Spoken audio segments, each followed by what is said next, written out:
The year is 1847. It is December, and London is disappearing. Not all at once, you understand, but slowly, street by street, as the great yellow fog rolls in from the Thames and swallows the city whole. They call it a pea souper.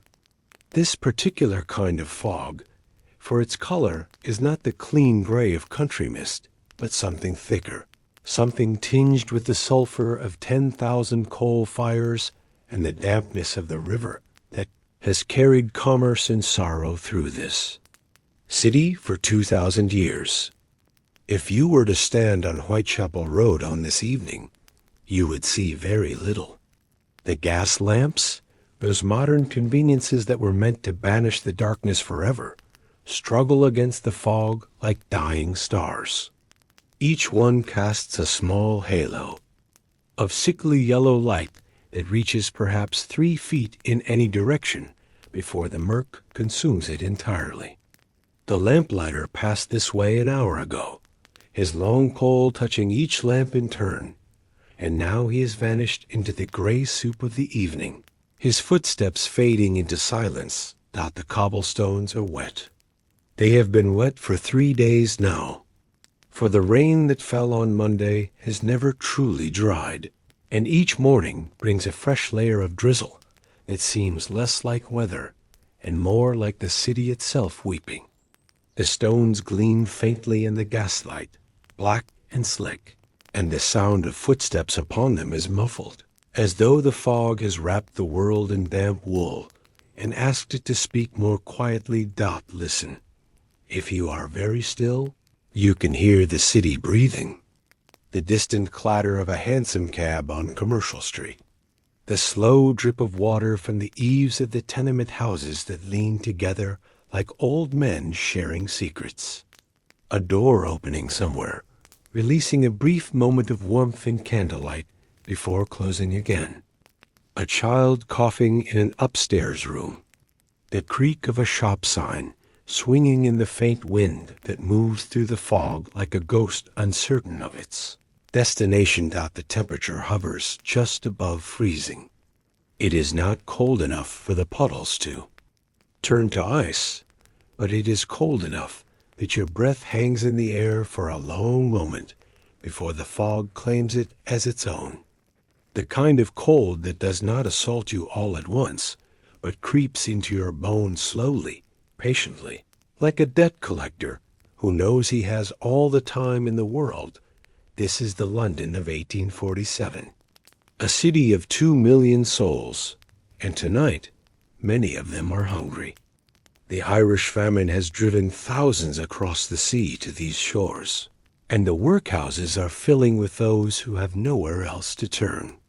The Poor Law Amendment Act of 1834 created these institutions, these great stone buildings, where the destitute might find shelter in exchange for their labor and their dignity. And tonight, as the fog wraps itself around the city like a shroud, there are men and women and children walking through the dark streets toward those iron gates. Having exhausted every other possibility, we shall follow one of them tonight. We shall walk beside them through the rain and the fog, through the gates and into the stone corridors where time moves differently, where the days blur into one another like watercolors left out in the damp. This is not a tale of adventure or triumph. This is a tale of endurance, of small moments repeated endlessly, of the weight of silence and the texture of coarse wool against skin. Before we open the archives tonight, I invite you to leave a quiet mark in the comments below. Whisper the city you are listening from and the time on your clock. Let us see how many of us are awake together in the dark. Perhaps you are in London yourself, and the fog outside your window carries some distant memory of the fog we are about to walk through. Perhaps you are in New York or Sydney or a small town whose name I will never know. It does not matter. We are all walking through the dark together now, and the past is waiting for us just beyond the gaslight Let us begin. The transition from hope to despair is rarely sudden. It is a slow erosion, like water wearing away at stone, and you do not notice how much has been lost until one morning you wake and find that you have nothing left at all. This is how it was for Thomas Marsh, a woolcomber from Bethnal Green, on the evening of December the 14th, 1847. He did not wake that morning intending to walk to the workhouse. He woke intending to find work, as he had every morning for the past 11 weeks. And when the light began to fail and no work had been found, he simply began to walk, and his feet carried him east, toward the great stone building on the edge of Whitechapel, where the desperate went, when there was nowhere else to go. The rain began again as he turned onto Mile End Road. Not a heavy rain, but a persistent one, the kind that seems less like individual drops and more like the air itself has turned to water. It soaked into his wool coat within minutes, and the coat, which had once belonged to his father and still carried a faint smell of pipe tobacco in better weather, grew heavy on his shoulders. Each step became slightly harder than the last, as though the rain were trying to press him into the cobblestones, to make him part of the street itself. His boots had holes in them. The left boot, in particular, had a gap near the sole where the stitching had given way 3 weeks ago, and he had repaired it with a piece of cardboard that had long since dissolved into gray pulp. Now the water came in freely with each step, cold and patient, and his socks squelched against the leather in a rhythm that matched his walking. Left foot, squelch. Right foot, a duller thud. Left foot, squelch. Right foot, thud. He had stopped, noticing the sensation of wet wool against his toes some time ago. The body, he had learned, could grow accustomed to almost anything if given enough time. The gas lamps appeared out of the fog one by one, like lighthouses glimpsed from a ship in uncertain waters. He walked toward each one in turn, passing through its small circle of yellow light, and then back into the gray murk beyond. In the spaces between the lamps, the darkness was so complete that he navigated by sound alone, by the echo of his footsteps off the brick walls of the buildings on either side, by the distant rumble of a cart somewhere ahead of him. A church bell rang. He counted the strikes without meaning to, a habit from childhood when his mother had taught him to tell time by the bells of St. Leonard's. 7 o'clock. The workhouse would stop admitting new inmates at 8, he had heard, and he was still 20 minutes away if he walked at a steady pace. But his pace was not steady. It was slow, heavy, waterlogged. Each step was a negotiation between his will to continue and his body's desire to simply stop, to sink down against the wall of one of these tenements and let the rain wash over him until morning. He passed a shop that had closed for the evening. Through the window, he could see the faint glow of a candle in the back room, where the shopkeeper was perhaps eating his supper, warm and dry. The smell of boiled beef drifted out from somewhere, and Thomas's stomach contracted painfully around its emptiness. He had not eaten since yesterday morning, when he had spent his last penny on a piece of bread from a cart near Spitalfields Market. The bread had been stale, but he had chewed it slowly, making it last because he had known even then that it might be the last food he would buy with his own money for a very long time. The rain grew heavier. It drummed on the brim of his hat, which was too old and too thin to offer much protection, but which he wore anyway, because a man without a hat was a man who had given up entirely. The water ran down from the brim in a steady curtain before his eyes, and he watched the cobblestones blur and shimmer in the gaslight as he walked. His hands, thrust deep into the pockets of his coat, had gone numb some time ago. He flexed his fingers experimentally, felt the joints protest with a dull ache, and then let them go still again. Somewhere to his left, a baby was crying. The sound came from an upper window, thin and reedy, and it went on for a long time as he passed. No one came to comfort it, or if they did, the comfort made no difference. The crying faded behind him, swallowed by the fog and the rain, and was replaced by the sound of his own breathing, which had grown labored from the effort carrying his wet coat through the wet streets.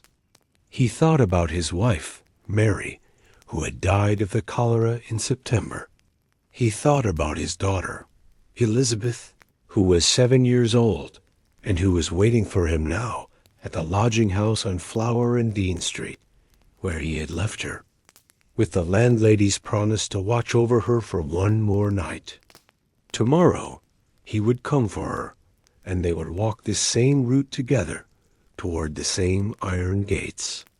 The workhouse separated men from women and children from their parents, and he knew that once they passed through those gates, he might not see her again for months or years or ever. But there was no other choice left. The landlady's patience had run out. The credit at the grocer's had run out. Everything had run out except this long, wet road through the fog. A dog barked in the distance, a lonely sound that echoed off the walls and faded into nothing. A door opened somewhere and closed again. A man laughed, briefly, in one of the taverns he passed, and the sound was so unexpected that Thomas almost stopped walking. But he did not stop. He could not stop. The workhouse was waiting, and the rain was falling, and the bells of another church, closer now, were ringing the quarter hour, and there was nothing to do but keep walking, one foot in front of the other, squelch and thud, until the iron gates appeared out.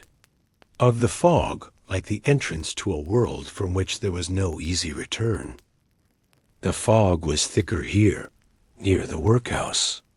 Perhaps it was his imagination, or perhaps the great stone building gave off its own kind of cold that drew the mist toward it.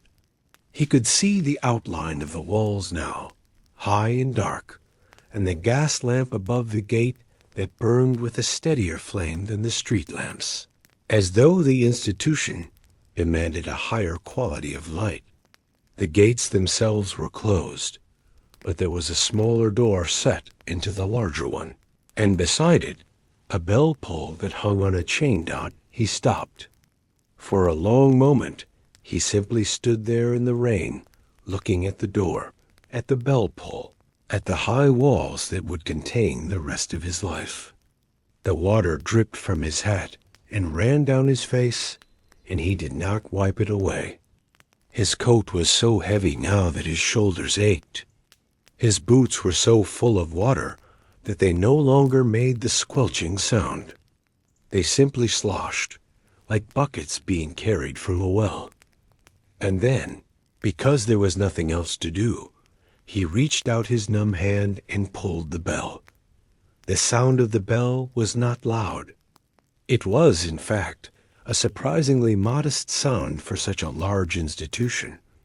A single clear note that rang out into the fog and then faded, leaving behind a silence that seemed deeper than before. Thomas stood with his hand still on the chain, the metal cold and wet against his palm, and waited. The rain continued to fall. The fog continued to press against his back. And for a long moment, nothing happened at all. He could hear his own heartbeat in the silence. It was faster than he would have liked, faster than the heartbeat of a man who had accepted his fate, and he tried to slow his breathing, to match the rhythm of his body to the rhythm of the rain. In through the nose, out through the mouth, The air tasted of coal smoke and river damp, and somewhere in the distance, a wagon wheel creaked against cobblestones, the sound carrying through the murk like a memory of the world he was about to leave behind. Then, footsteps. They came from beyond the gate, slow and heavy, the footsteps of a man who was in no hurry because there was nowhere he needed to be. They grew louder, closer, and then stopped. Thomas heard the scrape of a viewing slot being opened, and a rectangle of yellow light appeared in the darkness, framing a pair of eyes that regarded him without warmth or curiosity. The porter's voice, when it came, was rough from disuse, or perhaps from too many years of breathing the damp air of this place. He asked a single question, the same question he had asked 100 times before, perhaps 1,000. Thomas answered. His voice sounded strange to his own ears, hoarse and thin, and he realized he had not spoken aloud since early that morning, when he had said goodbye to Elizabeth and promised her that everything would be better soon. The viewing slot closed. The footsteps retreated, and then, after what felt like a very long time, but was probably only a minute or two, Thomas heard the sound that would mark the beginning of his new life. The sound of a key turning in a lock dot. It was a heavy key, and an old one, and the lock it turned in was thick with rust and the accumulated grime of decades. The sound it made was not a clean click, but a grinding, reluctant groan, as though the mechanism itself was protesting the admission of another soul into the building it guarded. The porter had to put his shoulder against the door to open it, and when it finally swung inward, it moved slowly, heavily, scraping against the flagstones with a noise that set Thomas's teeth on edge. The porter was a large man, made larger by the heavy coat he wore against the cold. His face was mostly lost in the shadow of his hat, but Thomas could see a gray beard, untrimmed, and a nose that had been broken at least once and had healed crooked. He held a lantern in one hand, and the light it cast made the fog swirl in strange patterns, like smoke rising from an uncertain fire. He did not greet Thomas. He did not offer any word of welcome or comfort.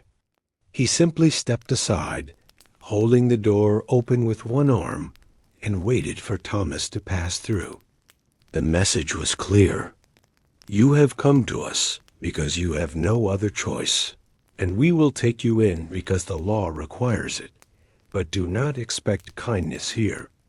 Do not expect anything at all except a roof over your head and work to keep your hands busy. Thomas stepped through the gate. The courtyard beyond was larger than he had expected. A square of cobblestones surrounded by high walls on all sides. The main building rose up ahead of him, 4 stories of dark brick, punctuated by rows of small windows that glowed faintly with gaslight. To his left, a smaller building that might have been a chapel, its steeple disappearing into the fog. To his right, a wall with a single door set into it, marked with a sign he could not read in the darkness.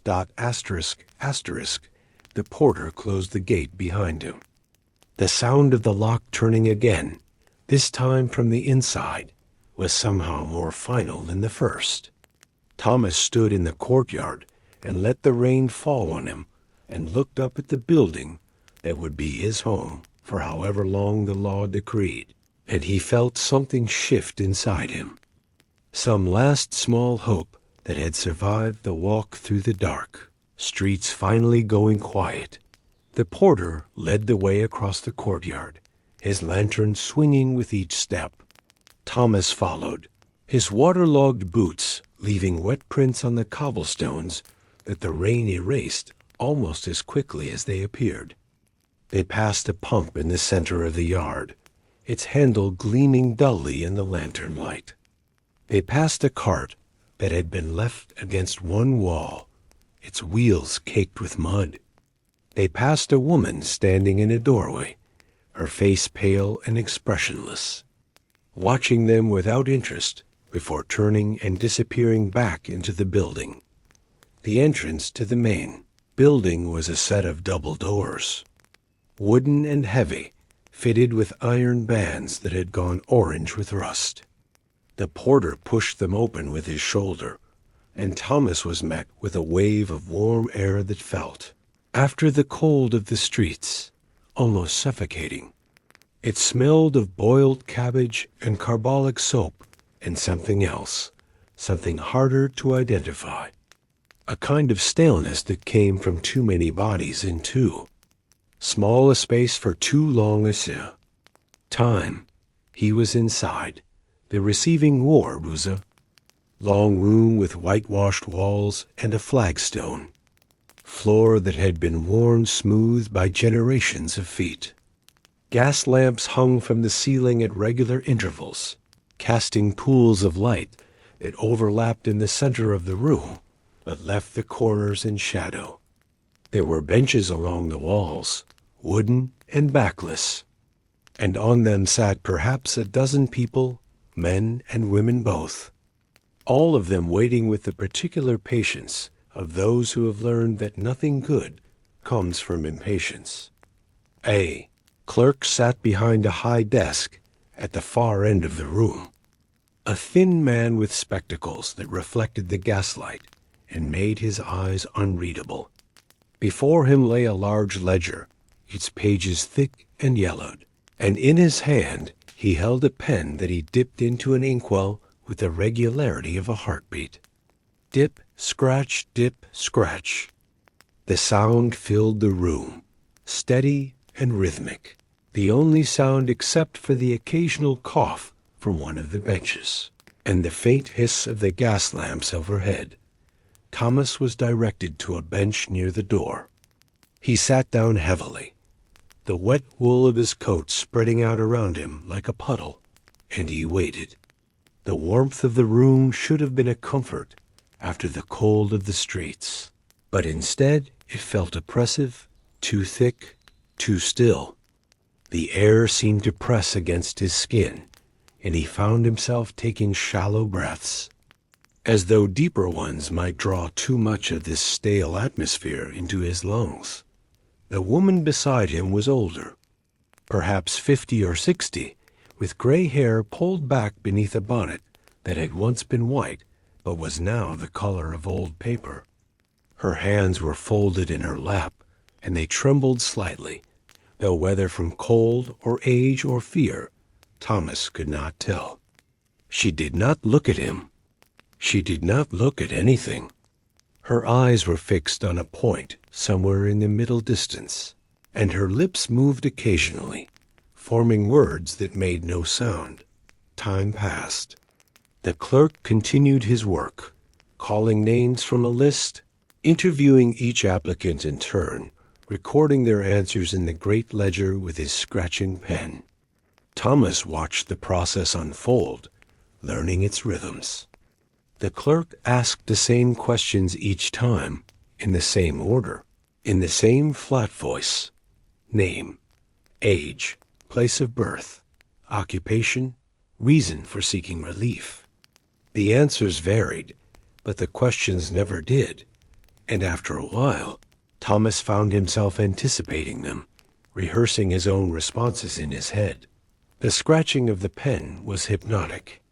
Dip, scratch, scratch, scratch. Dip, scratch, scratch. Each word recorded, each life reduced to a few lines of ink on yellowed paper. Thomas wondered how many names filled that ledger, how many stories had been compressed into those neat columns of handwriting. Thousands, perhaps. Tens of thousands. Each one a person who had walked through the rain and pulled the bell and waited on these wooden benches for their turn to become a number in the system.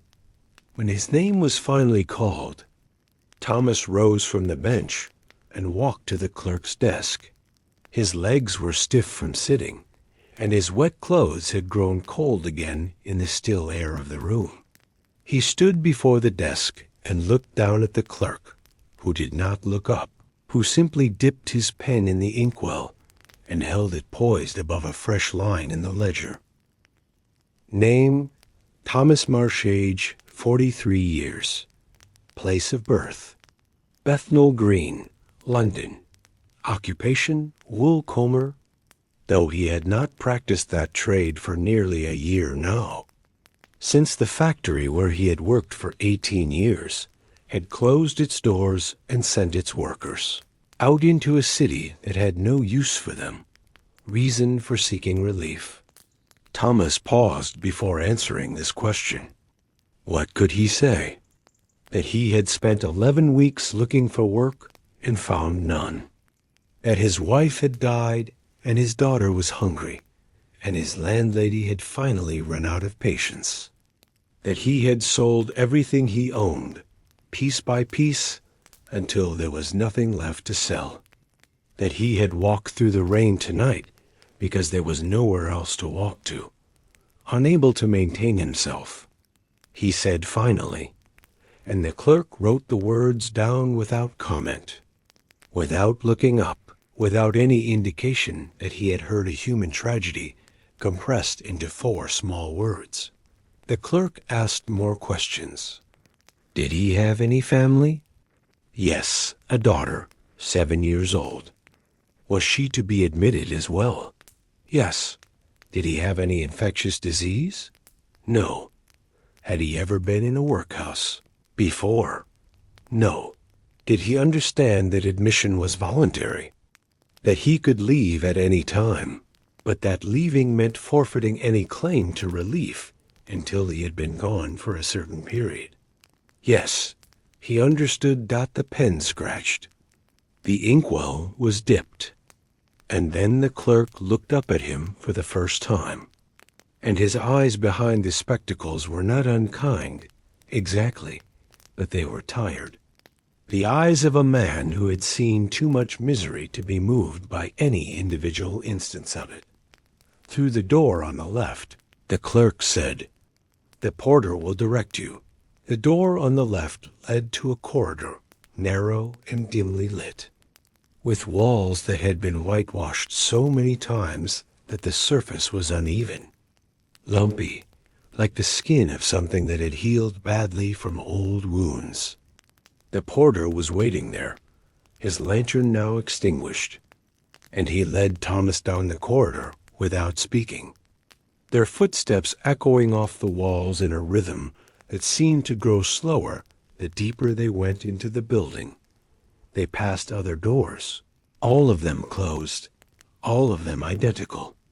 They passed a window that looked out onto an interior courtyard, though the darkness beyond the glass was so complete that it might as well have been a wall. They passed a staircase leading up and another leading down, and then they stopped at a door that was slightly larger than the others, with a sign painted on it in faded black letters. Receiving bath, the sign said. The porter opened the door and stood aside, and Thomas entered. The room beyond was cold. After the oppressive warmth of the receiving ward, the chill hit him like a physical force, and he felt his body contract, his shoulders drawing up, his arms wrapping around his chest. The walls were bare brick, unpainted, and the floor was stone, worn into shallow grooves by the passage of countless feet. A single gas lamp hung from the ceiling, its flame turned low, casting shadows that pooled in the corners like dark water dot. There were 2 other men in the room, both of them wearing the same expression of tired resignation that Thomas suspected was on his own face. They stood near a wooden counter that ran along one wall, and behind the counter stood an attendant, a man of middle age with a bald head and hands that were red and chapped from constant contact with water and lye. The attendant spoke without greeting, reciting instructions that he had clearly given many times before. Remove all clothing. Place it on the counter. It will be fumigated and stored. You will receive it back when you leave, if you leave. In the meantime, you will be provided with a uniform. Thomas began to undress. His fingers, still numb from the cold of the streets, struggled with the buttons of his coat, and each one seemed to take an eternity to work through its hole. The coat came off first, heavy with water, and he laid it on the counter where it cooled and dripped. Then his waistcoat, and his shirt, then his undershirt. Each layer removed was another layer of protection stripped away. And by the time he stood bare-chested in the cold room, he felt more exposed than he had ever felt in his life.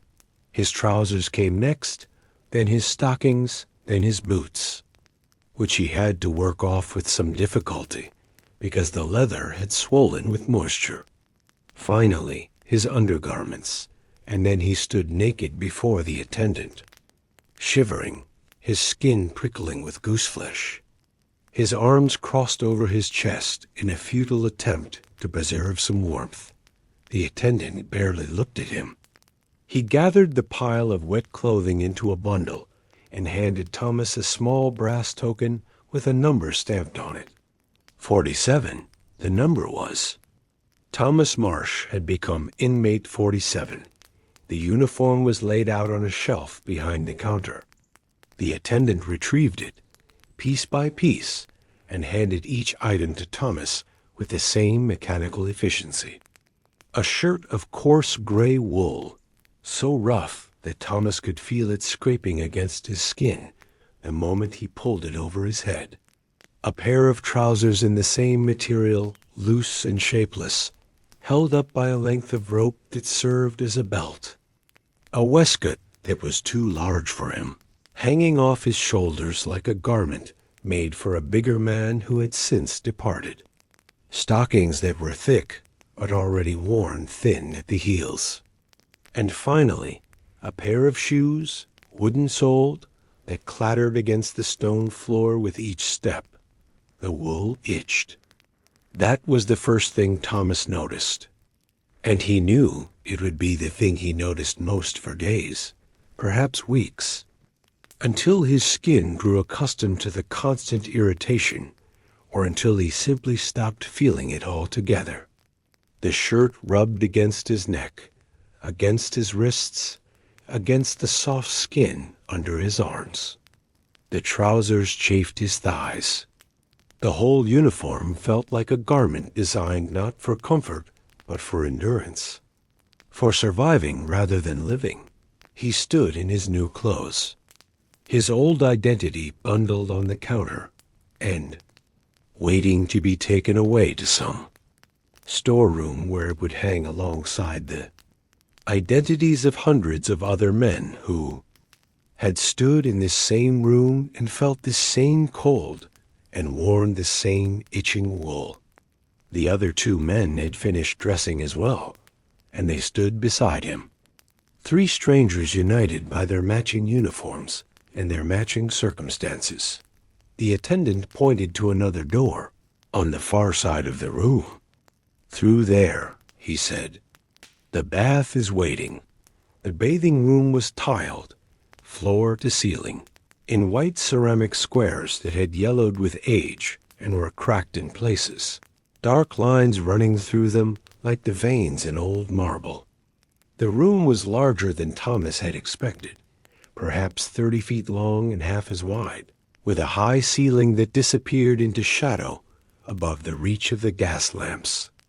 The air was thick with moisture, a clammy humidity that settled on the skin and made the tiles slick underfoot. There were 3 baths, large rectangular basins carved from stone and set into the floor like the fonts in ancient churches. Each one was perhaps 6 feet long and 3 feet wide, deep enough that a man could sit in the water up to his chest. The water in them was still, almost motionless, reflecting the gas lamps in wavering patterns of yellow and gray. The smell hit Thomas before he reached the nearest bath. Lye soap, harsh and chemical, the kind of soap that stripped away not just dirt, but something of the skin itself. It mixed with the smell of damp stone and the faint, lingering odor of the men who had bathed here before him, a smell that no amount of lye could entirely erase. He felt his nostrils contract, his body instinctively recoiling from the sharpness of a dot. An attendant stood at the far end of the room. A woman this time, older, with arms that were thick from years of scrubbing and hauling water. She wore an apron that was stained with soap suds, and her sleeves were rolled up past her elbows, revealing forearms that were red and raw. She did not greet them. She merely pointed to the baths and said, in a voice that echoed off the tiles, "One to each bath, undress and enter." Thomas removed his new uniform, folding it carefully on a wooden bench beside the bath. The cold air of the room raised gooseflesh on his skin once again, and he felt himself shivering before he even touched the water. He looked at the bath before him, at the surface that gleamed dully in the gaslight, and he could not tell if the water was warm or cold, could not gauge from looking at it what sensation awaited him. He put one foot in. The water was not cold, exactly, but it was not warm either. It was tepid, the kind of temperature that offered no comfort, that was merely wet without being either refreshing or soothing. He lowered himself into the bath slowly, feeling the water rise up his calves, his thighs, his hips, his stomach. By the time he was sitting, the water lapping at his chest, he was shivering so violently that his teeth chattered. The bath was deeper than it had looked from above.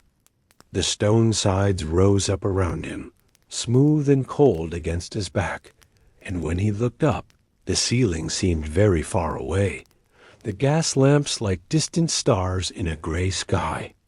The water moved with his shivering, small ripples spreading out from his body and bouncing off the stone walls, creating interference patterns that fascinated him for a moment before the cold drove all thought from his mind. The attendant approached with a brush and a block of soap. The soap was yellow and hard, the consistency of wax, and when she rubbed it against the brush, it produced a thin lather that smelled so strongly of lye that Thomas's eyes watered. She began to scrub him, starting with his back, and the bristles of the brush were stiff and unforgiving, dragging across his skin with a sensation that was not quite pain, but was certainly not comfort. She worked in silence, methodically, the brush moving in long strokes from his shoulders to his lower back and then up again. The sound it made against his skin was a rasping, rhythmic noise that echoed off the tiles and mingled with the drip of water from the ceiling, where condensation had gathered and was falling in slow, heavy drops. Drip, rasp, drip, rasp. The rhythm was almost hypnotic, and Thomas found himself falling into a kind of trance, his mind going blank, his body surrendering to the cold and the scrubbing and the smell of lye dot. She moved to his arms, lifting each one in turn and scrubbing from shoulder to wrist with the same methodical intensity. His skin reddened under the brush, and in places where the bristles had been particularly harsh, he could feel a stinging that he knew would last for hours. The soap got into the small cuts and abrasions on his hands, the legacy of weeks of odd jobs and desperate labor, and each one burned with a sharp, clean pain that seemed almost purifying. His chest came next, and then his legs. And finally she handed him the brush and the soap and told him to finish himself while she moved on to the next man. Thomas scrubbed dutifully, working the harsh lather into his skin, watching the water around him turn gray with the dirt and sweat of the streets. The water was colder now. Or perhaps his body had simply given up trying to warm it, and he worked quickly, wanting to be out of the bath, wanting to be dry, wanting to be anywhere, but in this echoing room with its yellow tiles and its smell of lye dot when he was finished. He stood up, the water streaming off his body, and immediately the cold air hit him with renewed force. He was shaking uncontrollably now, his whole body trembling as he climbed out of the bath and reached for the towel that had been left on the bench beside his uniform. The towel was thin and rough, more effective at scraping water off than absorbing it, but he rubbed himself vigorously, trying to generate some heat through friction. The attendant was watching him. Her face was expressionless, neither kind nor cruel, simply patient, the face of someone who had seen 1,000 men climb out of these baths and would see 1,000 more. She waited until he had finished drying himself, until he had pulled on his itching wool uniform once again, and then she pointed to a door at the far end of the room. "Through there," she said. "The dormitory. You will be assigned a bed." Thomas walked toward the door. His wooden-soled shoes clattered against the tiles, the sound echoing up to the distant ceiling and back down again. The other 2 men followed behind him, their footsteps adding to the rhythm, a small procession of the newly admitted making their way deeper into the workhouse. The door opened onto another corridor, darker than the one before, and as Thomas stepped through it, he felt the last warmth of the bathing room fade behind him, replaced by the chill of stone walls and the silence of a building that had swallowed him whole. Thomas did not know what time it was when he fell asleep. The dormitory had been dark when he arrived, lit only by a single gas lamp turned so low that its flame was barely visible, a tiny orange point in a sea of shadow. He had been assigned a bed, the 47th bed in a row of 60, a narrow iron frame with a mattress stuffed with straw that crackled when he lay down. The blanket was thin, thinner than any blanket he had ever owned, and the pillow was a cloth sack filled with something that might have been horsehair or might have been rags. He had lain there in the darkness, listening to the breathing of 59 other men, and at some point the exhaustion had claimed him, and he had slipped into a sleep that was less like rest and more like falling into a hole. The bell woke him. It was not a gentle sound. It was not the kind of sound that eased you from sleep into wakefulness, that gave your mind time to gather itself before facing the day. It was a harsh, metallic clanging that seemed to come from everywhere at once, from the walls and the ceiling and the floor, filling the dormitory with a noise that drove all thought from the mind and left only the raw animal instinct to move. Thomas's eyes opened before he was aware of being awake, and he found himself sitting up in the narrow bed, his heart pounding, his breath coming fast and shallow. The bell rang 6 times. 6 o'clock. The day had begun. Around him, the dormitory was stirring. Men were rising from their beds with the slow, heavy movements of those who had not slept enough and knew they would not sleep again for many hours. The sound of their waking filled the room, a collective groan that rose from 60 throats and mingled with the fading echo of the bell. Feet hit the cold flagstone floor. Straw mattresses rustled and crackled. Coughs erupted from various corners of the room, the deep, wet coughs of men whose lungs had been damaged by years of factory, smoke or coal dust, or simply by the damp air of the city. The light that filtered the high windows was gray. Not the gray of clouds exactly, but the gray of a sky that had forgotten what color it was supposed to be. A December sky that offered no warmth and no promise of warmth. The gas lamp had been turned up by an attendant who moved through the room with the mechanical efficiency of someone performing a task he had performed 10,000 times before. And now its yellow light mixed with the gray of the windows to create a pallor that seemed to drain the color from everything it touched. Thomas swung his legs over the side of the bed and placed his feet on the floor. The stone was cold, colder than he had expected, and the shock of it traveled up through his legs and settled somewhere in the base of his spine. He had slept in his uniform, as he had been instructed to do, and the wool had not grown any softer during the night. It still itched, still rubbed against his neck and wrists, and now it carried the additional discomfort of having been slept in, twisted and bunched in places.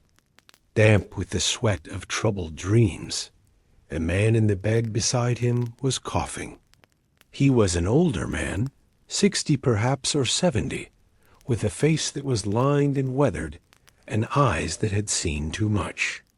His cough was deep and rattling, the kind of cough that came from somewhere low in the chest and brought things up with it, and he bent over the side of his bed with each spasm, his thin shoulders shaking. Thomas looked away. There was nothing he could do, and looking felt like an intrusion into a private suffering. An attendant was moving down the aisle between the beds, calling out instructions in a flat voice. Make your beds. Fold your blankets. Stand at the foot of your bed for inspection. The words were not shouted, but they carried through the room with the weight of absolute authority. This was how things were done. This was how things would be done every morning, for as long as Thomas remained within these walls. The routine had begun, and the routine would not be broken. Thomas made his bed. The mattress was thin enough that there was little to arrange, and the blanket was small enough that folding it was the work of a moment. He stood at the foot of his bed as instructed and waited. Around him, 60 other men did the same, standing in 2 long rows, their faces blank, their bodies still.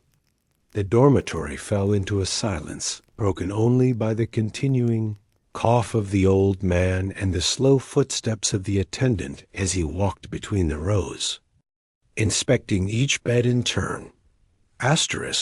The inspection took a long time. The attendant moved slowly, deliberately, checking each blanket for proper folding, each mattress for proper alignment. When he found a fault, he did not raise his voice. He simply pointed, and the man responsible corrected the error, and the attendant moved on. The process was unhurried, almost ritualistic, and Thomas found himself watching it with a kind of dull fascination. The way one might watch water dripping from a tap, each drop the same as the last, each moment indistinguishable from the one before. Finally, the inspection was complete. The attendant walked to the door of the dormitory and opened it, and the men began to file out, one by one, in the order of their beds. Thomas was 47th. He counted the men ahead of him, 46 backs in identical gray wool, 46 pairs of wooden-soled shoes clattering against the flagstones. When his turn came, he stepped into the corridor and followed the man ahead of him. And behind him, he heard the footsteps of the 13th man, and the 14th, and so on until the entire dormitory had emptied into the dim passage. The day had begun. The first of many days that would be exactly like this one. The dining hall was vast. Thomas had not expected it to be so large, but when the corridor opened onto the room where breakfast was served, he found himself standing at the edge of a space that could have held a small church. The ceiling was high, supported by iron pillars that rose up into the shadows like the trunks of metal trees. The walls were whitewashed brick, the same as everywhere else in this building, and the floor was flagstone, worn smooth by countless feet over countless years. There were tables running the length of the room, long wooden tables with benches on either side, and at each place setting there was a tin bowl and a wooden spoon. Nothing else. No plate, no knife, no cup. Just the bowl and the spoon, repeated hundreds of times. Stretching away into the gray distance of the hall, the men filed in and took their places on the benches, sitting shoulder to shoulder, elbow to elbow, in a closeness that would have felt intimate if it had not felt so impersonal. Thomas found himself between two strangers, both of them staring straight ahead, neither of them acknowledging his presence. The bench was hard beneath him, and the table was scarred with the marks of generations. Knife cuts and scratches and stains that no amount of scrubbing could remove. A sign hung on the wall at the far end of the hall. Thomas could read it from where he sat, the letters large and black against the whitewashed brick. Silence during meals. 3 words that defined the next half hour of his life. He had heard of this rule, had known it was coming, but the reality of it was stranger than he had imagined. A room full of hundreds of people, and no one was speaking. No one was whispering. No one was making any sound at all, except the shuffle of bodies on benches and the occasional cough that was quickly stifled. The food came. It was carried in by women from the kitchen, large metal pots that steamed in the cold air of the hall, and they moved down the rows of tables, ladling a portion into each tin bowl. The ladle held perhaps a cup of liquid, perhaps a little less, and it was deposited into the bowl with a sound that Thomas would come to know intimately over the following weeks. A wet slap, followed by the scrape of the ladle against the rim of the pot, followed by the footsteps moving on to the next bowl. Thomas looked down at his breakfast. It was gruel, oatmeal thinned with water until it was barely thicker than soup. The color was gray, the same gray as the sky outside the windows, the same gray as the walls and the uniforms and the faces of the men around him. There were a few lumps in it, lumps of oatmeal that had not been properly stirred, but for the most part it was smooth, almost featureless, a substance that existed to provide sustenance without providing pleasure. He picked up his wooden spoon. Around him, hundreds of other men were doing the same, and the hall filled with a sound that would haunt his sleep for months to come. The sound of spoons scraping against tin bowls. It was a soft sound, individually, the kind of sound you might not notice if you heard just one. But multiplied by hundreds, it became something else. A constant rasping that filled the air like the breathing of some enormous creature. Scrape, scrape. The rhythm was irregular. Each man eating at his own pace, but it somehow cohered into a single, unending noise that seemed to come from the walls themselves. The gruel was tasteless. Thomas put the first spoonful in his mouth and found nothing there to identify. No salt, no sweetness, no flavor at all, except a faint earthiness that might have been the oats, or might have been the water, or might have been the tin of the bowl. It was warm, at least, and he swallowed it and felt it slide down his throat and settle in his stomach, where it provided a small, inadequate comfort against the cold. He ate slowly, not because he wanted to savor the food, but because there was nothing else to do. The silence pressed against him from all sides, a physical presence that seemed to grow heavier with each passing minute. He wanted to speak, to say something, anything, to hear the sound of his own voice breaking through the scraping of spoons. But the sign on the wall was clear, and the attendants who stood at intervals along the edges of the hall were watching, their faces expressionless, their presence a constant reminder that the rules here were not. Suggestions. The man beside him finished his gruel and set his spoon down in his empty bowl.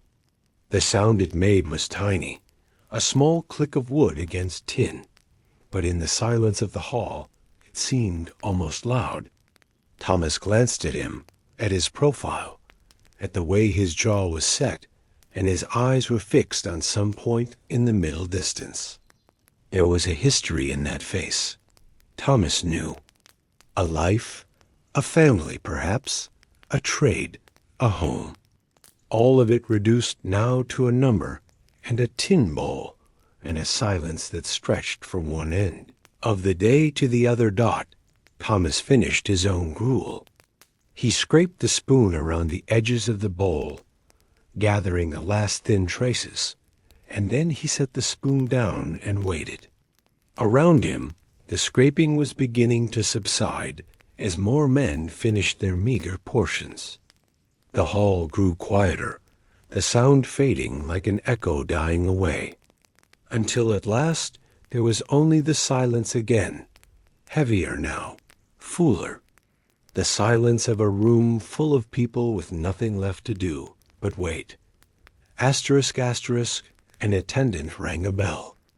It was a smaller bell than the one that had woken them, a handbell with a higher pitch, and its sound cut through the silence like a knife through cloth. The men rose from their benches, all at once, as though moved by a single will.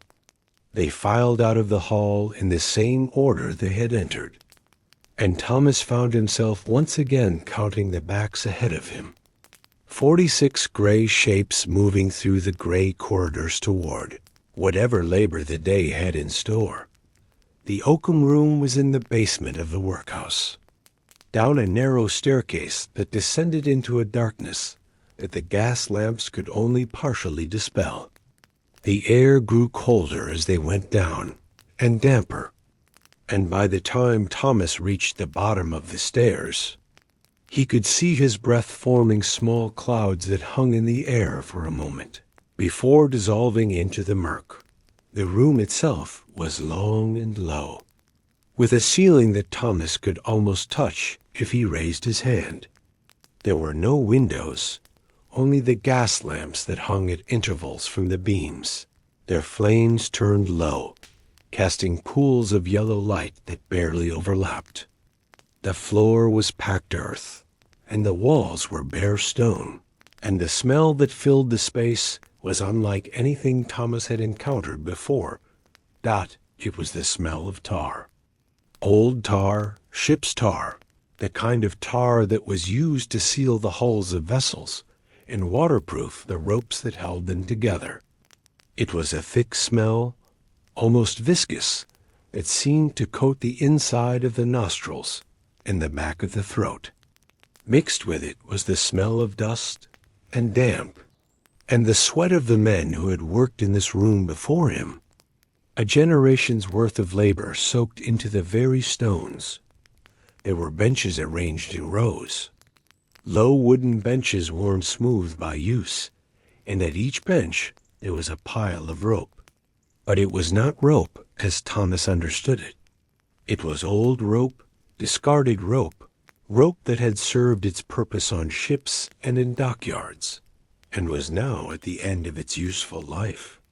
The fibers were matted and stiff with dried tar, blackened by years of exposure to seawater and weather, and they gave off a faint, oily sheen in the gaslight. An attendant explained the work, speaking in the same flat voice that all the attendants seemed to use, as though emotion itself had been stripped from them along with everything else. The rope was to be unraveled. Each strand was to be separated from the others, picked apart until it returned to its original state as individual fibers.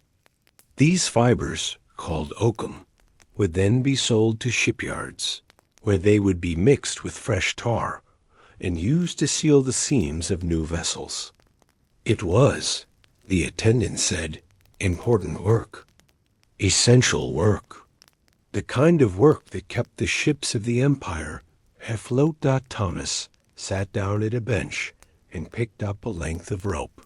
It was perhaps a foot long and as thick as his wrist, and when he held it in his hands, he could feel the stiffness of the dried tar, the roughness of the fibers beneath. The attendant demonstrated the technique.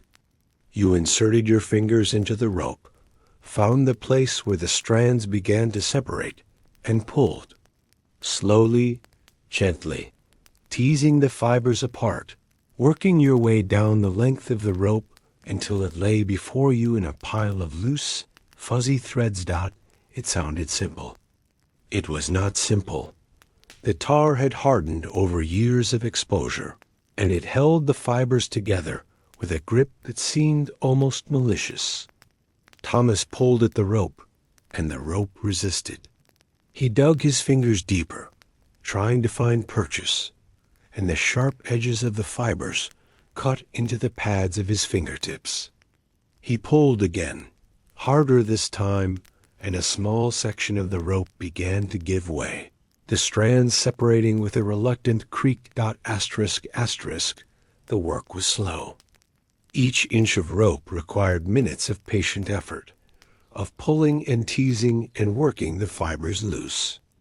The tar got under his fingernails and into the creases of his palms, staining his skin black. The dust from the old rope rose up with each movement, tiny particles that caught the gaslight and danced in the air like motes of ash from a distant fire. Thomas breathed them in, felt them settle in his lungs, and coughed and kept working. Around him, the other men were engaged in the same task. The room was silent except for the soft sounds of the work itself, the creak of separating fibers, the occasional grunt of effort, the shuffle of feet on the packed earth floor. There was no talking, no singing, no sound of human voices at all. Just the endless, repetitive work, and the smell of tar, and the dust dancing in the dim light. Time passed.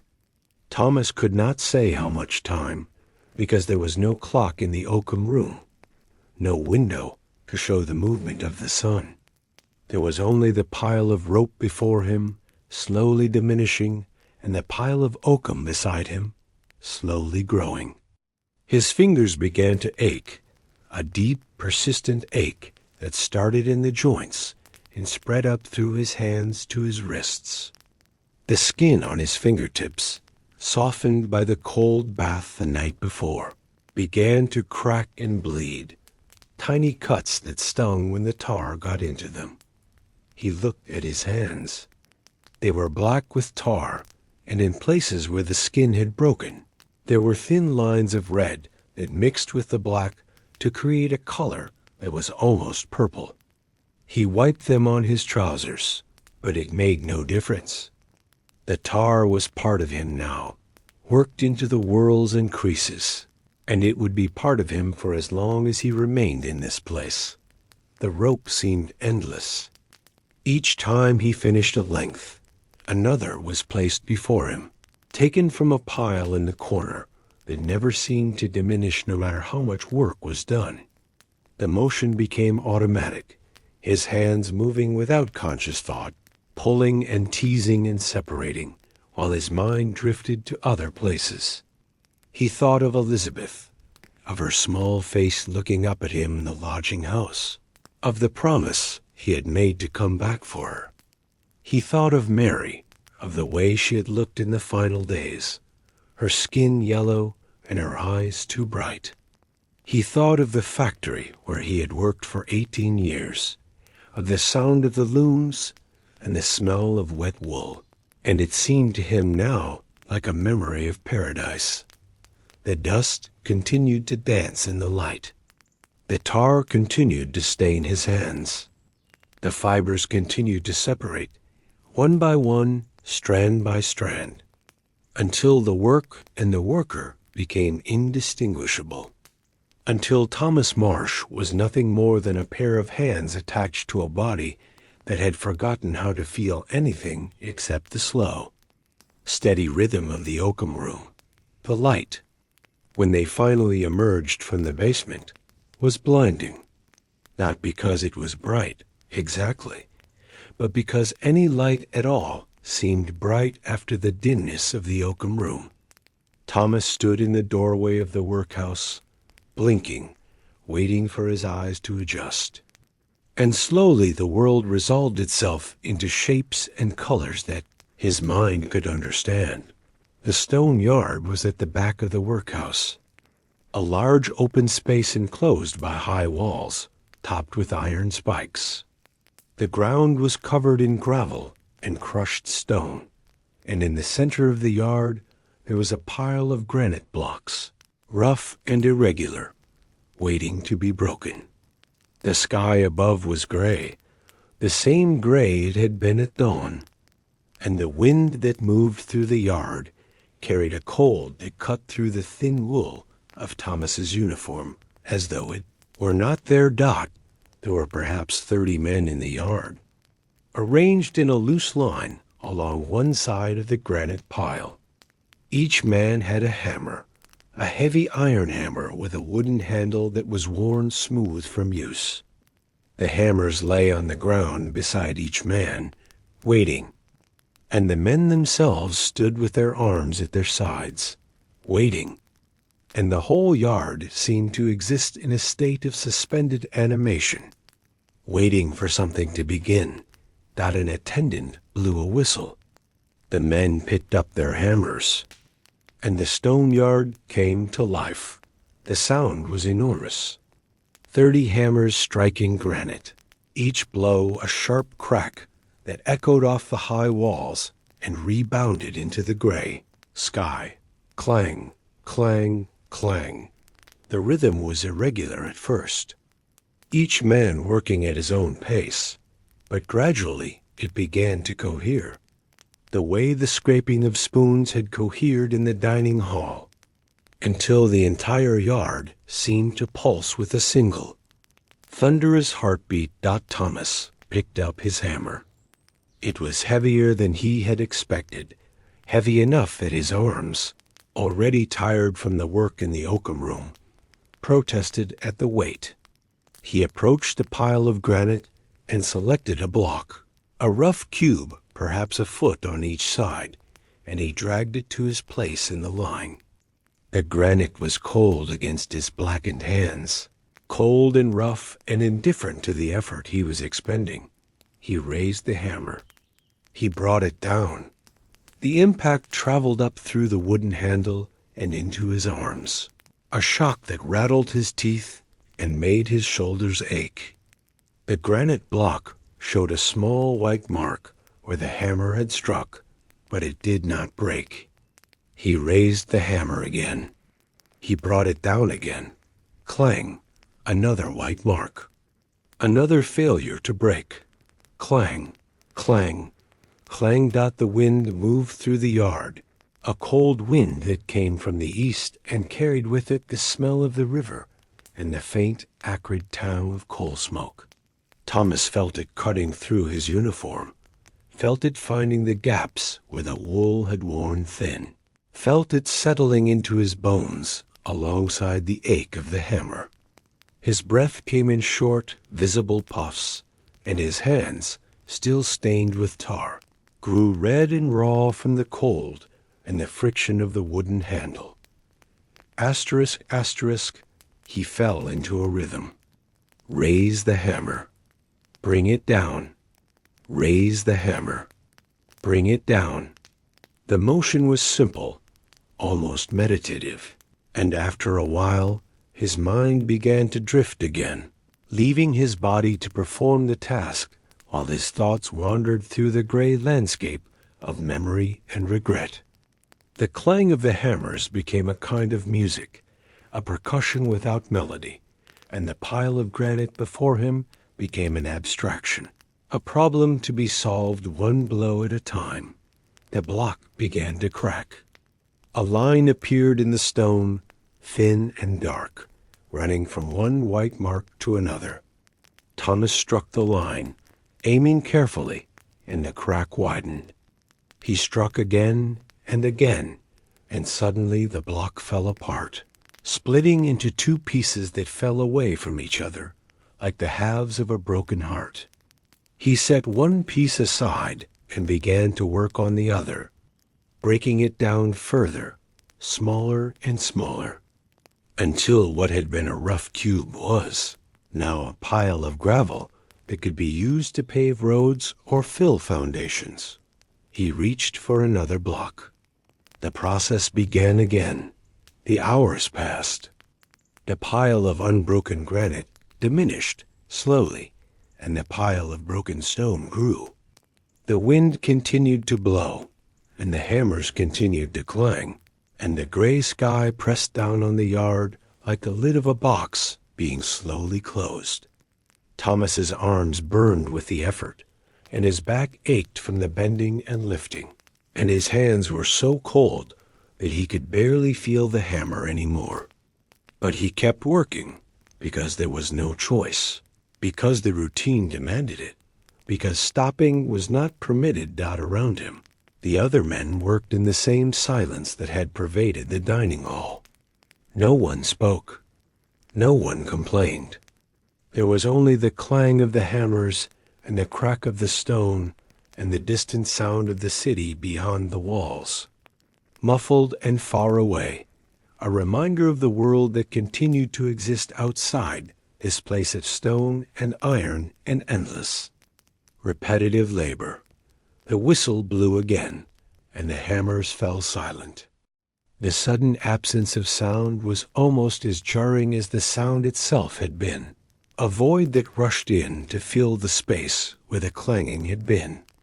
Thomas let his hammer drop to the gravel at his feet and stood there for a moment, breathing hard, feeling the ache in every muscle of his body, feeling the cold wind drying the sweat on his brow. The men filed out of the stone yard and into the corridors of the workhouse, following the same paths they had followed that morning, returning to the same dining hall where they had eaten their silent breakfast. The benches were waiting, and the tin bowls were waiting, and the silence was waiting, as constant and immutable as the stone walls themselves. The midday meal was bread and broth. The bread was coarse, made from flour that had not been properly sifted, and it was dense and heavy in the hand. The broth was thin, a pale liquid with a few pieces of vegetable floating in it, turnip perhaps, or cabbage, boiled until they had surrendered all their color and most of their substance to the water. Thomas ate slowly, mechanically, feeling the food settle into his stomach without satisfying the hunger that had been building since dawn. His body was heavy. That was the sensation that dominated all others, a heaviness that seemed to have seeped into his bones and his muscles and his blood. His arms hung at his sides like weights, and his legs felt thick and unwilling to move. And even the simple act of lifting the spoon to his mouth required an effort of will that seemed disproportionate to the task. This, he realized, was what the workhouse was designed to produce. Not just labor, but exhaustion. A tiredness so complete that there was no energy left for anything else. No strength remaining for rebellion or complaint, or even thought. The scraping of spoons filled the hall. Scrape, scrape, scrape. The same sound as breakfast. The same rhythm. The same hundreds of men eating the same inadequate food in the same enforced silence. Thomas felt himself dissolving into the pattern, becoming one more spoon among hundreds, one more gray shape on a gray bench in a gray room. The identity he had carried with him through the rain-soaked streets of London, the identity of Thomas Marsh. Wool comber, husband, father, seemed very far away now, like a story he had once been told about someone else. The meal ended. The bell rang. The men rose and filed out, and Thomas followed them, because following was all there was to do. The afternoon stretched before him like a road without end. There was more work to be done, more oakum to pick, more stones to break. The routine would continue, hour after hour, until the light faded from the high windows, and the gas lamps were lit, and the long, slow march toward evening began. And then there would be supper, another silent meal of bread and gruel, and then the dormitory, the narrow bed, the thin blanket, the darkness dot, and then the bell would ring again, and it would all begin anew. Thomas walked through the corridors of the workhouse, his wooden shoes clattering against the flagstones, his body moving through the motions that the institution demanded. The walls pressed in on either side, whitewashed and featureless, and the gas lamps cast their yellow light. And somewhere in the distance, a door opened and closed with a sound that echoed through the passages like a heartbeat. The afternoon was waiting. The routine was waiting. The endless gray sameness of the workhouse was waiting, patient and implacable, ready to consume another day, and another, until time itself lost all meaning, and there was nothing left but the work and the silence and the slow, heavy weight of exhaustion, pressing down on everything like fog, descending on a sleeping city. The light began to fail around 4 o'clock. Thomas noticed it first as a dimming of the gray glow that filtered through the high windows of the workhouse, a subtle shift from one shade of gray to another, deeper shade. The afternoon had passed in a blur of labor and silence, more oakum, more stone, more of the endless routine that filled every hour and left no room for thought or memory or hope. And now the day was dying, as all days died, and the workhouse was preparing for the long darkness of the December night. The gas lamps were lit by an attendant who moved through the corridors with a long brass pole, reaching up to each lamp in turn, opening the valve, touching the flame to the mantle. The light that emerged was yellow and soft, a warmer color than the gray of the day, but it did not bring warmth with it. It merely pushed the shadows back to the corners and the ceilings, where they gathered and waited like patient animals. Thomas followed the line of men through the corridors toward the dormitory. His body had passed through exhaustion and emerged on the other side, into a state that was not quite numbness, but was close to it, a heaviness that dulled all sensation and made each step feel like it was being taken through deep water. His hands, still stained with tar and raw from the hammer, hung at his sides without sensation. His feet, blistered inside the wooden shoes, moved without his conscious direction. He was a body in motion, and the motion was all that remained. The dormitory was darker than it had been that morning. The single gas lamp had been turned up slightly, but its light could not reach the far corners of the room, where the rows of iron beds disappeared into shadow.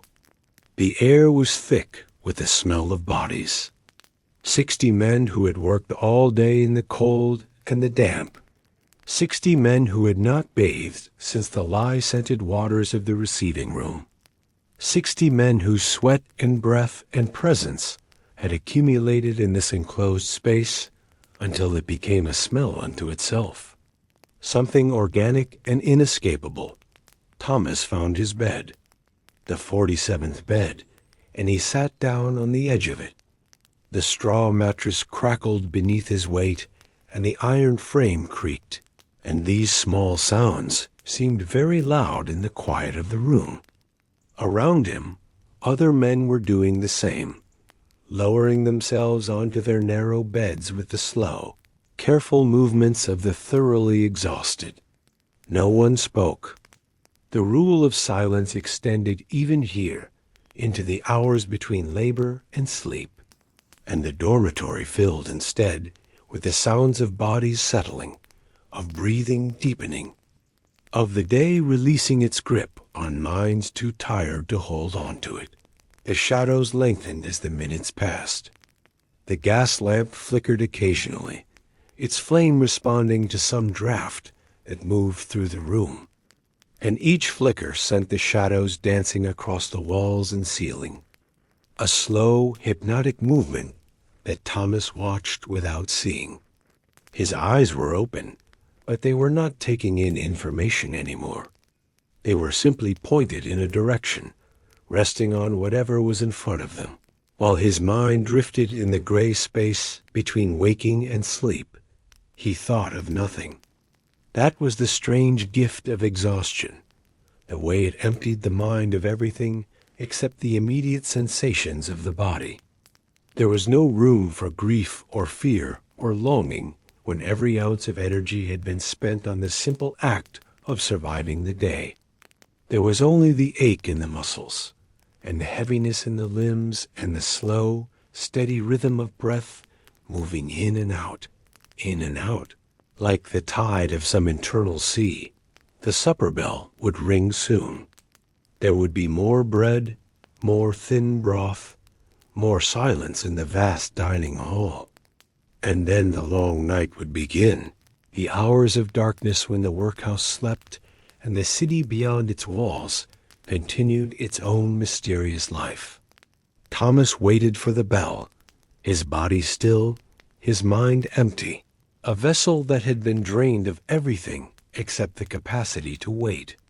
On the third day, Thomas was sent to the infirmary, not as a patient, but as a laborer, to carry linens and empty chamber pots, and perform the small tasks that the nurses were too busy or too few to handle themselves.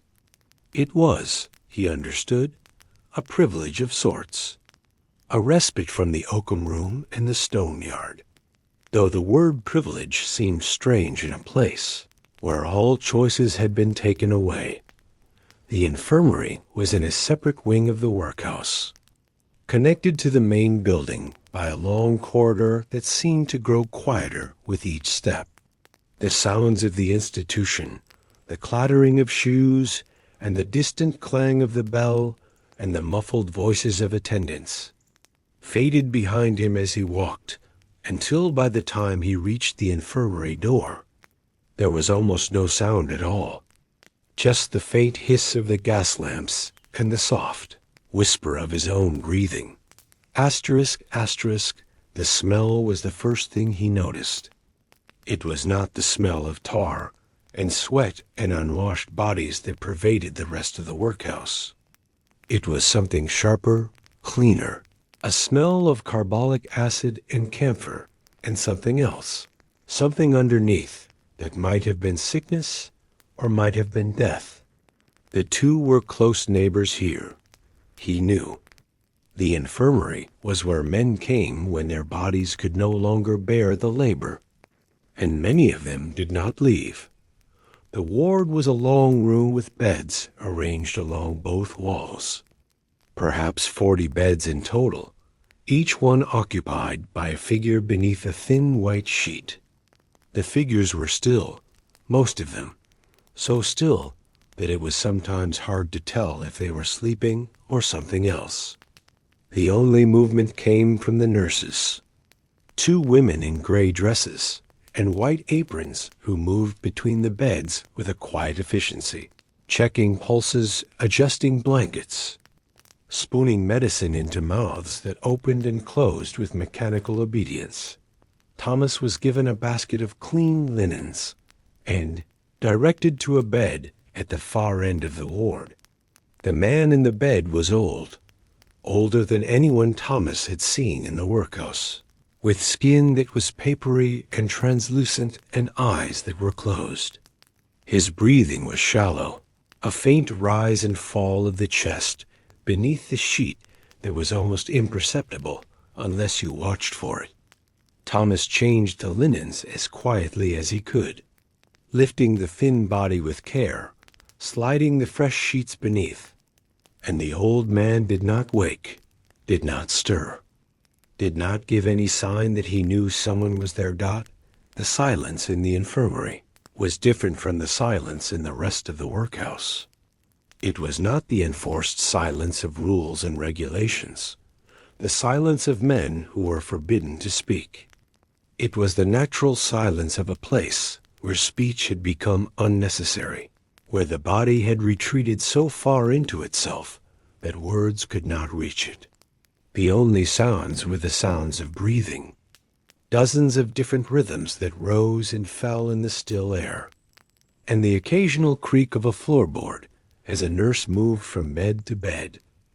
Asterisk, asterisk, Thomas worked slowly, moving from one bed to the next, changing linens, emptying pots, performing the tasks he had been assigned with the same mechanical efficiency he had learned in the Oakum room. But here, in this quiet place, something in him began to soften. The exhaustion was still there, the heaviness in his limbs, but there was also something else, a kind of peace that came from being in a place where no one expected anything of him except simple, useful work. He paused by a window and looked out. The glass was fogged with condensation, but through it he could see a small courtyard, bare and gray, with a single leafless tree standing in the center. A bird was perched on one of the branches, a sparrow perhaps, though it was hard to tell through the fog on the glass. It sat there for a long moment, perfectly still, and then it flew away, disappearing into the gray sky. And Thomas watched it go and felt something move in his chest, something that might have been envy or might have been hope. The nurse called him back to work. There were more beds to tend, more bodies to care for, more small tasks to fill the hours until the bell rang and he was sent back to the dormitory. He turned away from the window and picked up his basket of linens and continued on. And the silence of the infirmary wrapped around him like a blanket, soft and heavy and almost kind. That Sunday was different. The routine shifted, the labor paused, and the inmates of the workhouse were marched to the chapel for morning service. It was, Thomas understood, a legal requirement, a provision of the poor law that the spiritual needs of the destitute be attended to along with their physical needs. Whether anyone's spirit was actually nourished by the experience was a question. No one seemed to ask. The chapel was a small building attached to the main workhouse, accessible through a covered walkway that offered little protection from the cold December wind.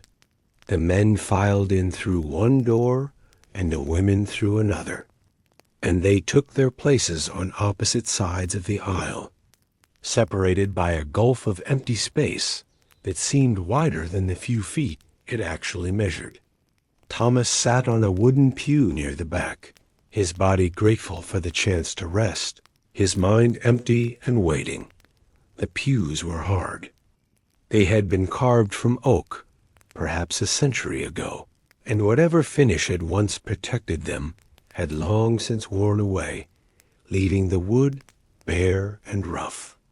Thomas could feel the grain of it through the thin wool of his trousers, could feel the slight unevenness where generations of bodies had sat and shifted and worn grooves into the surface. The pew was cold, too, cold from the unheated air of the chapel, and the cold seeped through his clothing and into his bones as he sat. The chaplain entered through a door beside the altar. He was a man of middle years, neither old nor young, with a face that was unremarkable in every way except for its complete absence of expression. He wore the black robes of his office, and he carried a Bible that was large and heavy and bound in leather that had cracked with age. He took his place behind the pulpit and opened the Bible, and the pages rustled in the silence like the wings of a bird settling into its nest. He began to speak. His voice was low and even, without inflection, without emphasis, a monotone that seemed designed not to inspire, but to endure. The words he spoke were from Ecclesiastes, verses about vanity and the futility of labor, and they fell into the cold air of the chapel and hung there, neither rising nor falling, simply existing. Vanity of vanities. Saith the preacher, vanity of vanities, all is vanity. What profit hath a man of all his labor which he taketh under the sun? One generation passeth away, and another generation cometh. But the earth abideth for ever. The words washed over Thomas like water over stone, touching him without penetrating, heard without being understood. His mind drifted, as it always drifted now, into the gray space where thought and memory blurred together. The chaplain's voice became just another sound, no different from the scraping of spoons or the clanging of hammers, a rhythm to be endured rather than a message to be received. The congregation sat in silence, rows of gray figures on gray pews. Listening or not listening, it hardly mattered.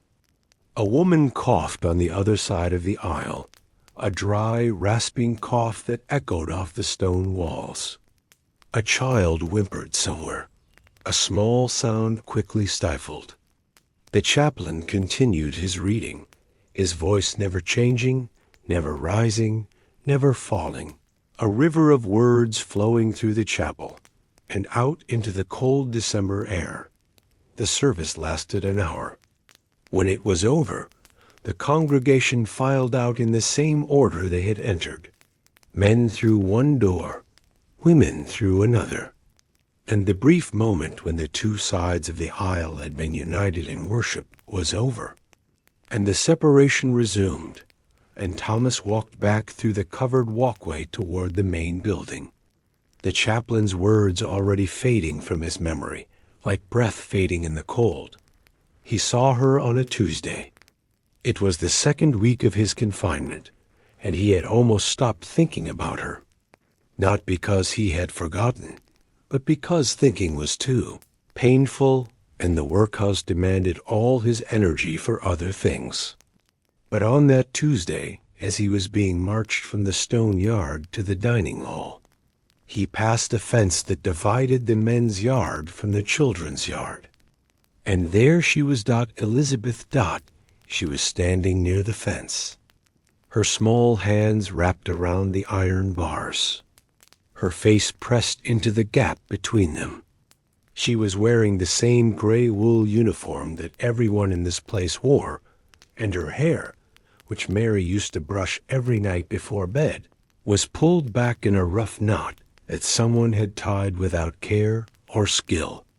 She looked smaller than he remembered, smaller and thinner, as though the workhouse had already begun to wear her away.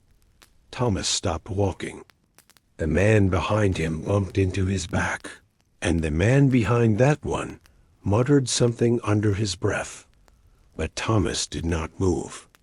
He stood there, in the middle of the line, and he looked at his daughter through the iron bars of the fence, and she looked back at him, and neither of them spoke.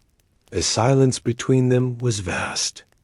It was the silence of all the words he wanted to say and could not, all the promises he had made and could not keep, all the love he felt and could not express in this place of rules and regulations and enforced separation.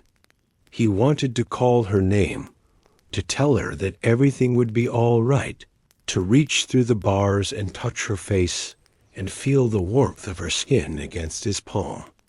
But the attendants were watching, and the rules were clear, and all he could do was stand there and look at her, and hope that she could read in his eyes what he could not say with his voice. She was crying. The tears ran down her cheeks in thin lines, and she did not wipe them away, and Thomas felt something break inside him, some last wall that he had built around his heart to protect it from the weight of this place. He wanted to cry too, wanted to let the tears come, but his eyes remained dry, as though the workhouse had taken even that from him. The simple human release of weeping Dot. An attendant shouted something. The line began to move again, and Thomas felt himself being pushed forward, his feet carrying him away from the fence, away from his daughter, away from the only thing in this place that still connected him to the life he had lived before. He looked back over his shoulder, and Elizabeth was still standing there, her hands on the bars, her face wet with tears, watching him go. The dining hall was waiting. The tin bowls were waiting. The silence was waiting. Thomas took his place on the bench and picked up his wooden spoon, and he ate without tasting, without thinking, without feeling anything except the echo of his daughter's face pressed against the iron bars, and the vast, impossible distance between them. The night porter made his rounds at 10 o'clock. Thomas heard him coming before he saw him, the slow, heavy footsteps echoing through the corridors, the jingle of keys on the iron ring at his belt. The dormitory was dark, except for the single gas lamp turned to its lowest setting, a faint orange glow that barely touched the nearest beds and left the rest in shadow. The footsteps grew louder, closer, and then the door of the dormitory opened, and the porter appeared, a dark shape silhouetted against the slightly lighter darkness of the corridor behind him. He carried a lantern, but it was shuttered, giving off only a thin sliver of light that cut through the gloom like a blade. He paused in the doorway for a moment, surveying the room, and then he began to walk between the rows of beds, his footsteps muffled now on the flagstone floor. Thomas lay still, his eyes half open, watching the porter pass.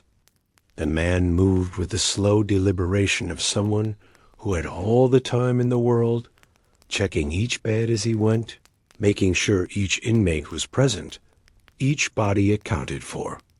His keys jingled softly with each step, a small, metallic sound that punctuated the silence like drops of water falling into a still pool. Asterisk. Asterisk. The porter reached the end of the dormitory and turned, walking back toward the door. His lantern swung gently with his movement, and the thin slice of light swept across the walls, illuminating patches of whitewash and shadow in turn. He paused at the door, one hand on the frame, and looked back over the room one final time.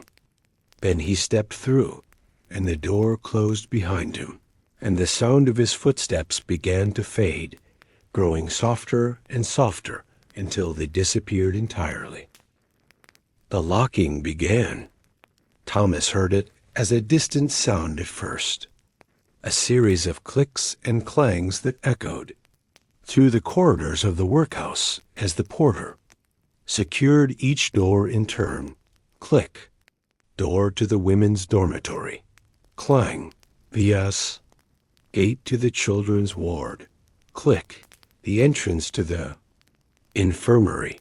Clang, the main gate, the same gate Thomas had entered through on that rainy night that now seemed so long ago. Each lock was a small finality, a reminder that the outside world was beyond reach, that the walls of the workhouse were not just walls but barriers, boundaries that could not be crossed until the authorities decided to allow it. Thomas lay in his narrow bed and listened to the locks engaging, one after another, and he felt the weight of them pressing down on him. Not just the physical weight of iron and stone, but the metaphorical weight of all the choices that had been taken from him. All the freedoms that had been surrendered at the gate. The last lock clicked into place. The silence that followed was deeper than any silence Thomas had known. The silence of a building sealed against the night, a world unto itself, separate from the city that surrounded it. Somewhere in the distance, a clock struck the hour, a sound faint and muffled, barely audible through the thick walls. 10 o'clock. The night had begun in earnest dot, and now the workhouse sleeps. The gas lamps are turned down, one by an attendant who moves through the corridors with the same slow deliberation as the night porter, extinguishing the flames or lowering them to their faintest setting. The light retreats, pooling in smaller and smaller circles, until only the darkness remains, thick and soft and absolute dot in the dormitories. The inmates lie in their narrow beds, their bodies surrendered to the exhaustion that the day has wrought. Their breathing is slow, deep, the breathing of those who have passed beyond ordinary tiredness into something more profound, a weariness that reaches into the bones and the blood and the very core of the self. They do not dream, most of them. Dreams require energy, and energy has been spent. There is only the darkness and the stillness and the slow passage of hours toward the morning bell. Thomas lies among them, his eyes closed, his body heavy against the straw mattress. The itch of the wool uniform has faded to a background sensation, noticed but no longer felt. The ache in his hands and his back and his legs has settled into a dull throb that pulses in time with his heartbeat, a rhythm of discomfort that has become as familiar as breathing. He is not awake, but he is not quite asleep either.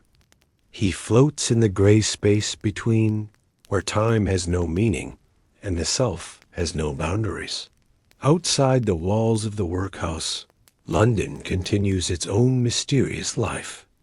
The fog has rolled in again from the Thames, wrapping the city in its gray embrace, and the gas lamps on the streets struggle against it, their yellow light diffusing into the murk.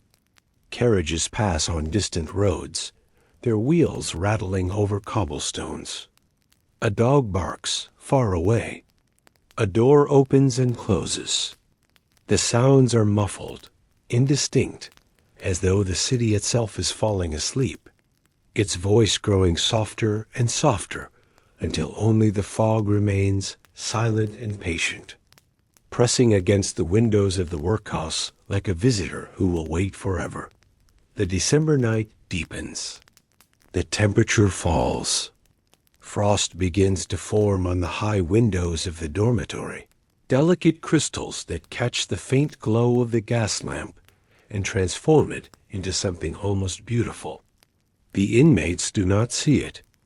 They are beyond seeing now, beyond hearing, beyond anything except the slow, heavy rhythm of sleep.